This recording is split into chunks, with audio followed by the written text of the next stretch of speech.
তুমি প্রেম করবা কিন্তু এসব করবা না। প্রথম দেখায় মনে হতে পারে তিনি কোনো দক্ষিণী সিনেমার গ্ল্যামারাস নায়িকা, কিন্তু পরিচয় জানলে আপনিও চমকে উঠবেন। তিনি ব্রাহ্মণবাড়িয়ার কসবা উপজেলার সৈয়দাবাদ সরকারি আদর্শ মহাবিদ্যালয় ছাত্রদলের সদ্য ঘোষিত কমিটির সাংস্কৃতিক বিষয়ক সম্পাদক রেদওয়ান ইসলাম। কিন্তু হঠাৎ করেই নেট দুনিয়ায় প্রশ্ন উঠেছে, তিনি কি পুরুষ নাকি নারী? সাধারণ মানুষের চোখে তিনি একজন সুন্দরী নারী হলেও রেদওয়ানের দাবি তিনি শতভাগ সুস্থ একজন পুরুষ। জেন্ডার আর রাজনৈতিক পদের এই গোলক ধাঁধায় এখন রীতিমতো উত্তাল সামাজিক যোগাযোগ মাধ্যম। ঘটনার সূত্রপাত গত ৩ এপ্রিল সৈয়দাবাদ সরকারি আদর্শ মহাবিদ্যালয়ে ৫১ সদস্যের পূর্ণাঙ্গ কমিটি ঘোষণা করা হয়। সেখানে স্থান পান রেদওয়ান, কিন্তু কমিটির তালিকা ফেসবুকে আসার পর থেকে শুরু হয় বিতর্ক।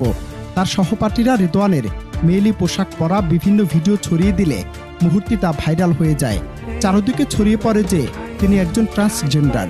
নিজের গ্রাম থেকে শুরু করে জেলা জুড়ে সমালোচনার ঝড় উঠলে বিব্রতকর পরিস্থিতিতে পড়েন তার পরিবার ও স্বজনরা।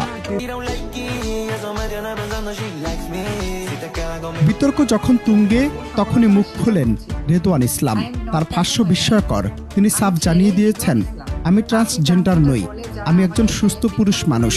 সামাজিক মাধ্যমে তাকেও তার পরিবারকে নিয়ে সমালোচনা না করার অনুরোধ জানিয়ে তিনি একে মিথ্যা অপবাদ ও সম্মানহানি হিসেবে আখ্যা দেন।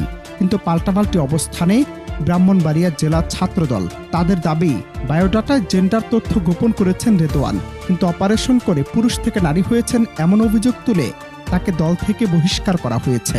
আমি ছেলে রেদওয়ান ইসলাম। আমি ট্রান্সজেন্ডার বলে যারা আমাকে নিয়ে মিথ্যা অপবাদ দিয়েছে, এতে করে আমি এবং আমার ফ্যামিলির সম্মানহানি হয়েছে। আমি এর তীব্র নিন্দা ও প্রতিবাদ জানাই।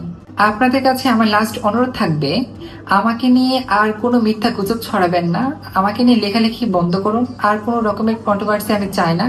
আমাকে আমার মতো করে বাঁচতে দেন, কাজ করতে দেন।